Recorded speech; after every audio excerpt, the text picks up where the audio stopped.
The Curious Experience of Thomas Dunbar by G. M. Barrows. Narrated by Mike Vendetti.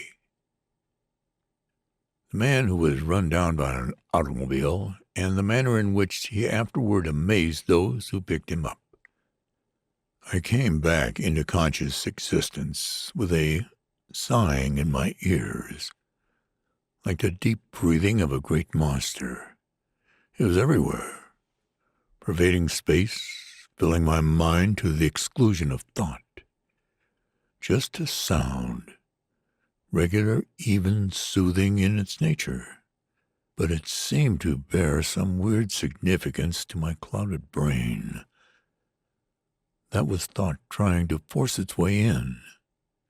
Then waves and waves of whispering that washed all thoughts away, till I grasped again at some confused and wandering idea.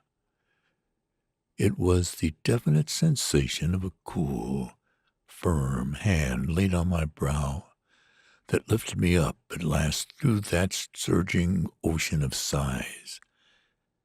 As a diver from the depths, I came up, and emerged suddenly, it seemed, into the world. I opened my eyes and looked straight up into the face of a man. A man. But everything was swimming before my eyes, and at first his face seemed no more than part of a lingering dream, and fantastic visions of the Orient.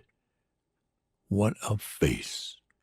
It was wrinkled as finely as the palm of a woman's hand, and in as many directions. It was yellow in hue and round like a baby's, and the eyes were narrow and black, and they slanted, shining like a squirrel's. I thought that of them at first, but sometimes when you just happened to look at him, they seemed to have widened and had to be possessed of strange depths and hues. In height he was not more than 4 feet 5, and, of all contrast, this little weazen curiosity with the countenance of a Chinese god was clad in the very careful and appropriate afternoon attire of a very careful and appropriate American gentleman. The long sighing was still in my ears, but no longer at war with thought. I lay in a neat white bedstead in a plainly furnished room. I lifted my hand. It took an astonishing effort to do it, rubbed my eyes, and stared at the man who sat before me. His expression was kind, and in spite of its ugliness, there was something in the strange face which encouraged me to friendliness. What's the matter with me?" I asked, and I was surprised to note the question was a mere whisper. "Nothing now, except that you are very weak." His voice was full, strong, and of a peculiar resonant quality. He spoke perfect English, with a kind of clear-cut clip to the words. "You had an accident. An automobile went over you. But you're all right now, and don't need to think about it." "What is it, that whispering noise? Are we near the sea?" He smiled and shook his head. His smile merely accentuated the wrinkles. It could not multiply them. "You are very near my laboratory. That is all. Here, drink this, and then you must rest." I obeyed him meekly, like a child, weak of mind and body. I wondered a little why I was with him instead of at a hospital or with friends, but I soon dropped off. I was really quite weak just then. Yet before I slept, I did ask one more question. "Would you tell me, if you don't mind, your name?" "Lawrence." "Lawrence what?" I whispered. "Just—" "Yes," he smiled, and his face ran into a very tempest of wrinkles. "Just Lawrence. No more." Then I slept, and I did little but sleep and wake and eat and sleep again for some 5 days. And during this time I learned marvelously little of my host and his manner of life. Most questions he evaded cleverly, but he told me that it was his auto which had nearly ruined my earthly tenement. Lawrence had himself taken me from the scene of the accident without waiting for an ambulance, telling the police and bystanders that I was an acquaintance. He had carried me to his own house because, he said, he felt somewhat responsible for my injuries and wanted to give me a better chance for my life than the doctors would allow me. He seemed to be possessed of a great scorn for all doctors. I knew long after that he had studied the profession very thoroughly, and in many countries, and truly held the right to the title he contemptuously denied himself. At the time, I considered only that he had cured me up in wonderfully short order, considering the extent of the injuries I had received, and that I had suffered not at all. Therefore, I was grateful. Also, he told me on I forgot what occasion that his mother was a Japanese woman of very ancient descent, his father a scholarly and rather wealthy American, and for some eccentric reason of his own, his dwarf son had chosen to eschew the family patronym and use merely his Christian name. During the time I lay in bed, I saw no servants. Lawrence did all things necessary, and never, day or night, did the humming and sighing of the machine cease. Lawrence spoke vaguely of great dynamos, but on this subject, as on most others, he was very reticent. Frequently I saw him in the dress of a mechanic, for he would come in to see me at all hours of the day, and I imagine must have inconvenienced himself considerably for my welfare. I had no particular friends to worry about my whereabouts, and so I lay quiet and at peace with the world for those 5 days in inert contentment. Then an hour came. It was in the morning, and Lawrence had left me to go to his laboratory, when I became suddenly savagely impatient of the dull round. Weak though I was, I determined to dress and get out into the open air, out into the world. Mind you, during those 5 days I had seen no face save that of my dwarf host, heard no voice but his, and so my impatience overcame my good judgment and his counsels, and I decided to myself that I was well enough to join once more in the rush of life. Slowly, and with trembling limbs that belied all assertion, I got into my clothes, very slowly, though in foolish terror lest Lawrence should catch me putting aside his mandates. I hurried my toilet as best I could. At last I stood clothed and in my right mind, as I told myself, though I had already begun to regret my sudden resolve. I made my way, supporting myself, truth to tell, by the wall toward a door at the far end, which stood slightly ajar. I had almost reached it when I heard a terrible screaming. It was harsh, rough, tense, with some awful agony, and to my startled senses, preeminently human. I stopped, shaking from head to foot with the shock. Then I flung myself on the door, from behind which the noise seemed to issue. It was not locked, and I plunged almost headlong into a great room, shadowy with whirring machinery under great arc lights. Before a long table loaded with retorts and paraphernalia of the laboratory stood Lawrence. His back was toward me, but he had turned his head angrily at my sudden entrance, and his queer narrow eyes were blazing with annoyance. In the room were 2 or 3 other men, evidently common mechanics, and none save Lawrence had more than glanced around. The screaming had ceased. Well, his voice was little better than a snarl. That noise, I gasped, already wondering if I had not made a fool of myself. What was it? Eh? Oh, that. That was nothing. The machinery. Why are you—" He was interrupted by a crash and splash from the far end of the place, followed by an exclamation of terror and horror, and a nice collection of French and English oaths from the men. Lawrence had been holding in his hand while he spoke to me what looked like a peculiar piece of metal. It was cylindrical in shape, and little shades of color played over its surface continually. I thrust this into my hands with a muttered injunction to be careful of it, and rushed off to the scene of the catastrophe. I followed him at my best pace, with the thing in my hand.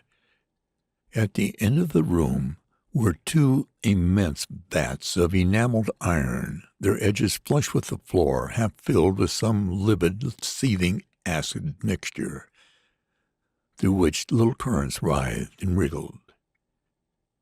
The farther side of the largest vat sloped up at an angle of about 30 degrees, a smooth, slimy side of zinc about 10 feet from top to bottom, and extending the full length of the vat. The surface of this slide was covered to about half an inch in thickness with some kind of yellowish paste, whose ultimate destination was the mixture in the vat. Above towered an engine of many wheels and pistons, and this operated two great pestles or stamps, slant-faced to fit the slide, these running from one end of the zinc to the other, worked the paste with a grinding motion, as an artist mixes his paints with a palette knife. The grinding motion was quite swift, but the lateral movement was comparatively slow. I should say that it must have taken about 4 minutes for the two stamps to pass from one end of the 15-foot vat to the other. In the vat floated a plank. On the surface of the slide, almost in the middle, sprawled a man, his arms spread out on either side, not daring to move an inch on the slippery paste, for the slightest motion meant a slip downward into the hissing acid. Worst of all, there seemed to be no means of getting across to him. The great engine occupied one side entirely to the wall. On the other, the second vat barred passage. Beyond the vats, the room extended some little distance, and there was a door there, open, through which one could see a fenced yard piled high with ashes and cinders. And the great stamps, 20 cubic feet of solid metal in each, were making their inevitable way toward the man. When they reached him, well, their smooth surface would afford him no finger-hold, even if their rapid movement allowed him to clutch them. They must push him down. They might stun him first, but most certainly they would push him down. I need hardly say that I did not take in the full significance of all this at the time. It was only afterward that I fully understood the details. Even as Lawrence ran, he shouted, "Stop that engine! Quick, men!" I saw two stalwart workmen spring at the levers of the stamp machine, saw them twisting at a wheel, heard another crash, and a deep groan from all. The guarding mechanism had slipped a cog, or broken a rod, or something. In my excitement, shaking so from weakness that I could hardly stand, I had half fallen against a piece of machinery that seemed to be at a standstill.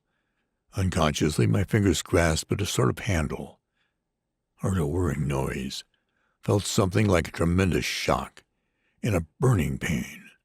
I let go the handle in a hurry, just as Lawrence wheeled on me with the cry, "For God's sake, you fool!"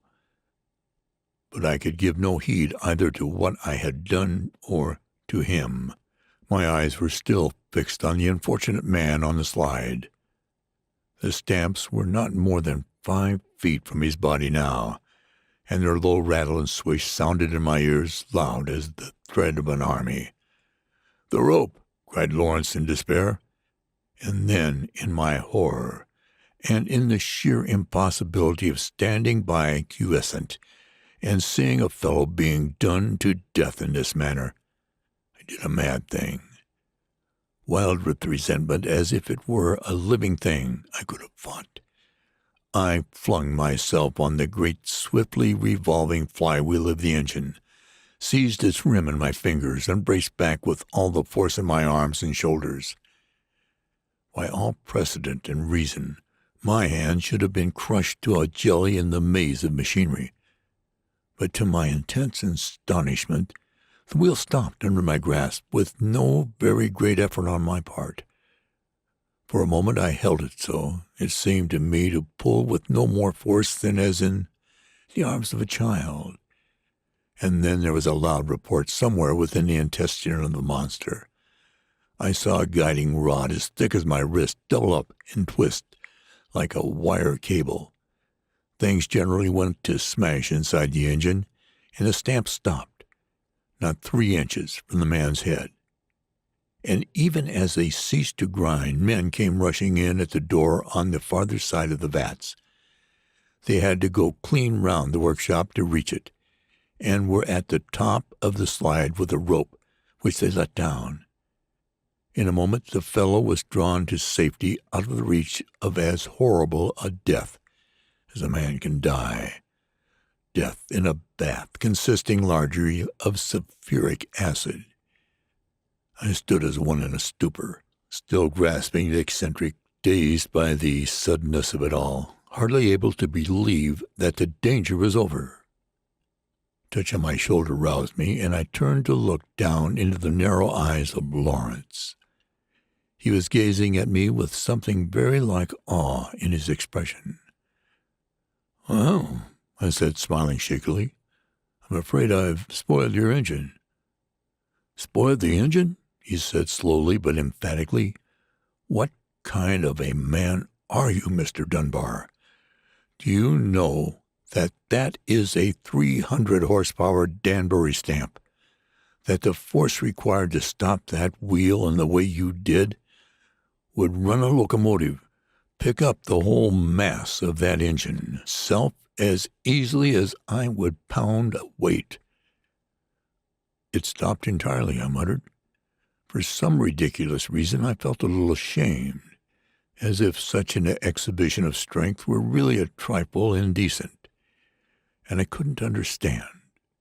Of course I thought he exaggerated the power used, but though I am naturally quite strong, still I could, before my accident, boast of nothing abnormal. And was I not just up from a sick-bed, only a moment ago barely able to stand or walk without support?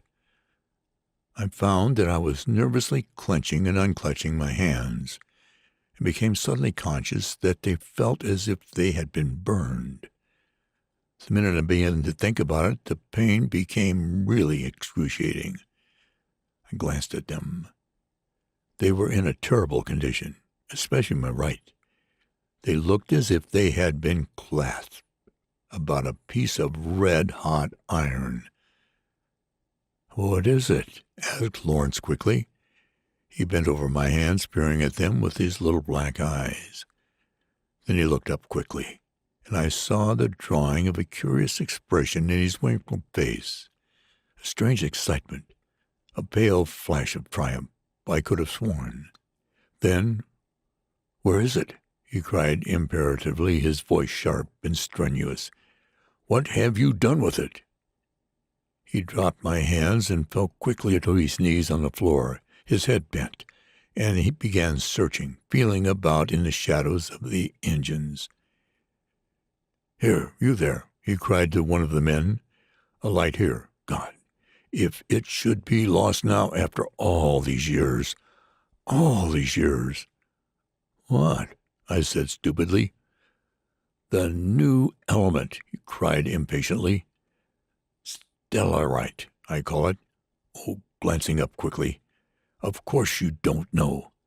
That little piece of metal I gave you to hold, the iridescent cylinder, don't you remember?" He spoke irritably, as if it was almost impossible for him to restrain himself to civil language. "Oh, yes, that." I looked around vaguely. "Why, yes, I had it in my hand, of course." I must have dropped it when I grabbed the flywheel. It's on the floor somewhere, probably. But if you don't mind, could I have something for my hands? They hurt pretty badly." Indeed, the air was full of black swimming dots before my eyes, and iridescent cylinders had very little interest for me just then. He almost snapped at me. "Wait! If it's lost—" But it couldn't be. Ah, the light at last. Now we can see something. Still he was hunting, and now the men were helping him. I looked on dully. Then an unreasonable anger seized me at their neglect, their indifference to my very real agony. I leaned forward, and, in spite of the added pain the raw flesh of my hand gave me, I took hold of Lawrence's collar and started to shake him. He felt curiously light, rather like a piece of cork, in fact. I picked him up from the ground as you would a kitten and held him at arm's length. Then suddenly I realized that what I was doing was somewhat unusual, and let go of his collar. He lit on his feet like a cat. I expected anger, but he only said impatiently, "Don't do that. Help me hunt, can't you?" Quite as if it were an ordinary incident. The queerness of it all came over me in full force. I felt as if I were in a dream. I stooped down and helped him search. But it was no use. The little cylinder of stellarite seemed to have disappeared. Suddenly Lawrence rose to his feet, his face, whose multitudinous wrinkles had a moment before been twitching with mingled triumph and despair, wiped clean of emotion, like a blank slate from which all significance was erased. "Come, Mr. Dunbar," he said quietly. "It is quite time those hands of yours were seen to. You, Johnson, de Quirk, go on hunting. But I'm afraid it's no use, boys. That vat of acid is too near." "You think?" "I'm afraid it rolled in," he said. I was silent, dimly conscious that I stood, as it were, just inside the ring of some great catastrophe whose influence, barely reaching me, had this little wrinkled man in the grip of its vortex. I followed him to a small office opening off the laboratory, fitted up much like a doctor's it was, with its cabinet of shining instruments. He explained its convenience while he bound up my hands with all the skilled gentleness of an experienced surgeon. "Accidents are always on view in such a place as mine out here," he observed, with a nod of his head toward the laboratory. "I wish you'd tell me what I've done," I said at last, when the thing was over. I felt no weakness, nor any desire for rest, which was odd, seeing the excitement I had been through and my recent illness. "Two things, then, to be brief," he replied, smiling rather sadly. I thought, "You've accidentally stumbled on a magnificent fact, and you've at the same time destroyed, I fear, all results that might have flowed from that fact." I stared at him, puzzled. "You lifted me up just now like a feather," he said abruptly. "You think possibly that I don't weigh much? I'm not a giant. De Quirk," he called, "come here a minute, will you, please?" De Quirk appeared, a very mountain of a man, all muscle, too. I'm up to the 6-foot mark myself, and fairly broad in the shoulders, but this fellow could better me by 3 good inches in any direction. "You can't use your hands, of course," said Lawrence to me, "but just stoop down and stretch out your arm, will you? Now, de Quirk, just seat yourself on his arm. That's it. Oh, don't be afraid. He can hold you all right." Ah, I thought so. We had both obeyed him, I in some doubt, the Canadian with stolid indifference. But what was my amazement to find that this great big man weighed really, comparatively nothing. I rose, still with my arm outstretched, with perfect ease, and there the fellow sat, perched precariously, his mouth wide open, his eyes fixed on his master in almost a dog-like appeal. "What are you all made of?" I gasped. "Cork?" I let my arm drop, really expecting to see the man fall light as a feather, instead of which he tumbled with a crash that shook the house and lay for a minute swearing violently. Then he got to his feet in a hurry and backed out of the door, his eyes on me to the last, his tongue, really unconsciously, I believe, letting go a string of such language as would have done credit to a canal boat driver.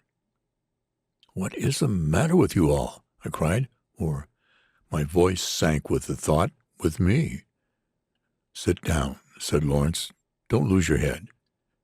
His eyes had widened, and the strange color I had sometimes caught a glimpse of were blazing in their depth. His wrinkled face was almost beautiful in its animation, lighted as by a fire from within. There's nothing at all astonishing or miraculous about any of it. It's the simple working of a law. Now listen. When we heard Ledoux fall, the fool had tried to walk across a plank laid over that death trap to save going round the shop. He was well repaid by the fright. I handed you the cylinder of stellarite. I did not lay it on my work table, because that is made of aluminum, and this cylinder must not come into contact with any other metal, for the simple reason that stellarite has such an affiliation for all other metals that for it to touch one of them means absorption into it. All its separate molecules interpenetrate or assimilate molecules, and the stellarite ceases to have its individual being. So I gave it to you because I wanted my hands free and ran down to the vats with you at my heels. I confess I would never have been so careless if I had not allowed myself to become unduly excited by a mere matter of life and death." He paused regretfully. "However, to continue, you, for some reason, seized hold of a lever of a dynamo of very great voltage and started the armitage revolving, at the same time stepping on to the plate of its base. Now, in the ordinary course of things, you would probably be at this moment lying on that couch over there, dead." I looked at the couch with sudden interest. "But you are not." I murmured that such was indeed the case.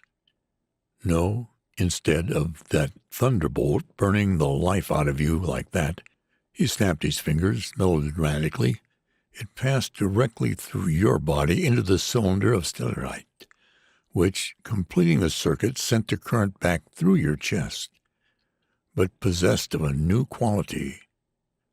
"And that quality?" "Ah, there you have me. What that quality was, I fear it is now too late for the world ever to know. Well, you dropped the lever, and, I think, the cylinder too, when I shouted. A moment after you seized the flywheel of the stemp machine, stopped it as if it had been in the balance of a watch, and, well, incidentally, you saved Ledoux's life."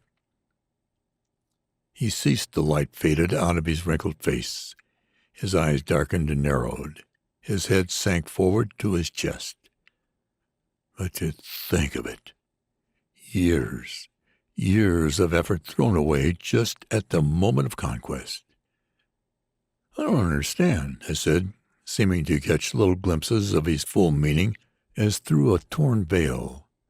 "Do you intend to say—" "I intend to say," he snapped with his sudden return of irritability, "that in that minute when you held the stellarite and the lever of the dynamo, you absorbed enough of the life principles to vilify a herd of elephants. Why, what is strength, man? Is a muscle strong in itself? Can a mere muscle lift so much as a pin? It's the life principle, I tell you, and I had it under my hand." "But this stellarite," I protested. "You can make more, surely." "Make?" he scoffed. "It's an element, I say, and it was, so far as I know, all there was in all the world." "Maybe it'll be found yet," I argued.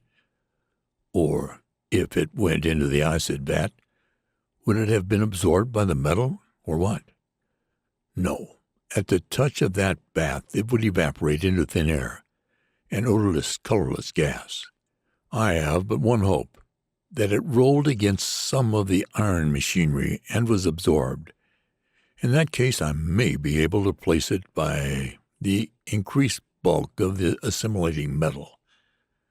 Well, I can but go to work again, test every particle of machinery in the vicinity of the vats, and work and work. If I had but known before that it was electricity and animal magnetism that were needed to complete the combination, but now it means years of patience at best. Shook his head dismally. And I mused rather to myself than to him. Oh, you, he smiled, and his face ran into that tempest of wrinkles. You can pose as Samson if you like. Your strength is really almost limitless. This has been the Curious Experience of Thomas Dunbar by G.M. Barrows, narrated by Mike Vendetti. Production copyright 2024 by Mike Vendetti Productions. www.mikevendetti.com